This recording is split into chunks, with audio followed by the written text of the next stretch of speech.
90% of people under 1,000 miss this move completely. But now that you know the 4 steps to my thinking system, you will be a beast. I'm a 1900 certified chess coach, and I will show you the 4 steps there is to know to a solid thinking system that you don't miss opportunities and play logical chess. So the first one is to analyze the move. What is this move doing? This move is not really doing much. It's not a blunder, it's not a threat, so we don't really mind. Then we will analyze the specific. In this specific, as always in the beginning of a game, we will be in an opening. So, what should you know about an opening? It is to take the center with pawns, develop your pieces, castle your king, and then you will go into a middle game. So, what will I do? I should probably push my pawn in the center.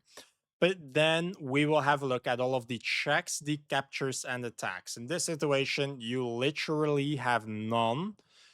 So then we will calculate. So now we are really leaning towards d4, and we will calculate all of the checks, the captures, and the attacks in this situation for both sides. And we see queen a5, but we can block the check with an attack on the queen. So the queen will have to move, and it can't really move to a logical place. So I don't really care. Now my opponent plays d5. So again, what is this move doing? It's threatening the pawn. Okay, it's not a blunder. So what will we do? Well, specific again, still in an opening, easy. Still try to take the center with a pawn, develop your pieces, and castle your king. So pushing and knight to c3 are the moves that come to mind. And then we have a look at checks, captures, and attacks. So we see that we can also take. So this is the exchange variation, this is the advanced variation, and this is the classical variation. And that is how you find the 3 top engine moves. I think following rule 1 will be just the most logical thing to do, even though personally I'm really not weapons in this position. So again, we will analyze what is this move doing. It's not doing much. He can try to go here or rotate the knight over here, but I don't really think we care. So then we will analyze again, same specific. I should probably develop my pieces and castle my king. Checks, captures, and attacks. There's nothing much except for like take and take, but I don't even think I care. So I will just develop my knight. Now my opponent develops a bishop. So what is the threat? He can take the bishop. He's spinning my knight. Okay, fair enough. But there's no real threat. So specific, I want to develop my pieces and castle my king still. So we will have a look on how will we do that. Bishop to e2 comes to mind. We can also just kick this bishop because it's on our side of the board. You should never allow pieces on your side of the board. So kicking the bishop does make sense. Putting the bishop here makes sense. Maybe putting the bishop like this, but then we do still have to deal with this annoying pin. So I will choose to first kick the bishop and see what he does. He runs away. Now I'm not pinned anymore. And I should go back into my thinking system. What is this move doing? Absolutely nothing. I don't really care. So specific still the same. I want to develop pieces. Bishop to d3, bishop to e2, takes, and maybe knight to d2, developing this bishop, all come to mind. So how do you decide checks, captures, and attacks? How do we make a threat? And this is the only move that does make a threat, so that's what I'll play. He now takes, and that means that we are in a tactical position. So what is that move doing? It's taking. Specific, yes, we're in an opening, but because he just took something, we are in a tactical position. What do you know about tactical positions? You should only have a look at checks, captures, and attacks. So I only see 2 ways to take this back. I see that I have yet to develop my queen, so I will obviously just take back with the queen. I should have gone over the calculation section. I could have seen that knight to b4 might be an annoying move. Didn't calculate at all. So that might be a bit bad from me. So now again, what is this move doing? Nothing much. It's just building a solid triangle. Nothing really special. So again, I should now try to keep going. My king is still uncastled, so let's fix that first. Checks, captures, and attacks, nothing special. And the knight goes back. So what will we do right now? Move doesn't do anything specific. I have two lazy pieces on the back rank that shouldn't be there. And this pawn is a bit weak, so I might play c3 in the future, but I'm not forced to play c3. So I'm thinking about getting this bishop out before I get the knight into d2, so that is what I'll do. I'll just get the bishop out. What is this move doing? It's not really posing a threat. Maybe he wants to play c5. That's possible. Can we stop c5? Not really. So I'll just continue with developing. Checks, captures, and attacks. Nothing really works, so I'll just continue. And my opponent plays f6. f6. What are the checks, captures, and attacks? He's attacking my bishop. So the move has a threat of just taking my bishop. So what will I do? Well, I will now analyze the specifics again, and I see that his king is in the center. What does that mean to me? I should probably try to break open the center, and that is why I will take. Because I open up the line to my opponent's king, now again he attacks my bishop, so I will just slide back, and we will continue from here. So now what is this move doing? Nothing much. So we will now start developing our remainder pieces, but onto the weakness. Again, what is this move doing? And I will tell you it's just blundering a pawn.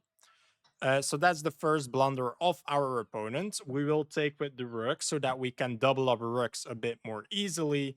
And now we have doubled up the rooks. You attack my rook. Can I take? Rook takes already. Maybe, yeah, maybe that works. What if I take with the bishop? You take my rook. I don't really like that. So I can just win two pieces for a rook, which I know is winning. You have to go here, then I'll be able to give a check. So I think that is what I'll do. So how you find moves like this, like what is this doing? He's attacking my rook. Specifics, I see a weak king. So that is what I'm trying to attack. And then you see checks, captures, and attacks. You see check, take. Not really a good situation for us. So I see take with a check. And that's how you find moves like that. And I'm quite sure 90% of people under 1,000 miss this move completely. But now that you know the 4 steps to my thinking system, you will be a beast and you will demolish your opponents. So we will, with confidence, play rook takes on e4. After he takes back with the rook. If he does this, we will at least have this with a check, if not something better. So now I see a good move, and something you should keep in mind when you see a good move is try to look for something better. If I take this, you will move here. I can give you a check. You should. If you move back, that's a free rook. So you have to move like this. Then I'll be able to give a check, but you can push the pawn. I don't know if I'm happy with that. Um, yeah, that's quite complicated. And if I give check, you go here. And that's the end of my attack, I believe. So if I take, you take with the king, I will have this check. I can also put my queen here first so that when you run, I can... Can I bishop check and then win your knight? I think I can. So I see a good move and I'm just having a look at something better. That's it. And I see a weak king. I'm already up a bit material, so I'm just trying to attack the king. And one rule you should know for attacking the king is getting your pieces as close as possible to your target. Now he moves the king out of this diagonal, so when I take, you will take, and there's nothing there. But look for checks, captures, and attacks. That's a check. You will have to move again. And now, to be fair, I cannot take this. I thought I would already win this piece. That's quite annoying. So maybe I should just go back. I can just rewind. You go here. Can I attack your knight like this? Because you did step into the pin. And I think the answer is yes. So you have this very tactical, easy tactical thing that when you see a pinned piece, you should pressure it. I can already take, defended by my knight. You will run away. Can I stop you from running away? Can I like put a knight here to occupy this? And I think the answer is no. I could do this so I can take with a check and then I do cover all of this. That might be something very useful.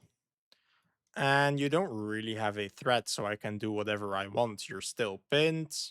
So I will move the bishop. You already sacrificed, which is quite understandable. And now you see the final mistake from my opponent, stepping away the king.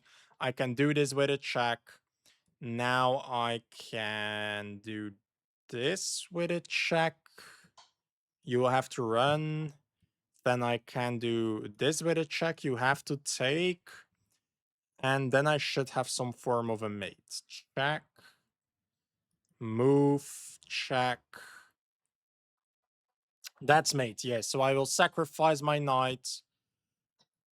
Oh, wait, what did I calculate? Check? Oh, no. Rook check also. Yeah, check. Now check, only one legal move, and this will be checkmate. If you want your games reviewed like this, I am giving away free game reviews in my school community.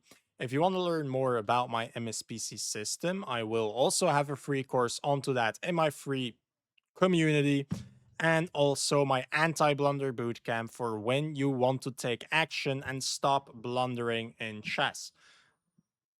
That was it for this video. Thank you very much for being here, and I will see you inside of my community. Have a nice day.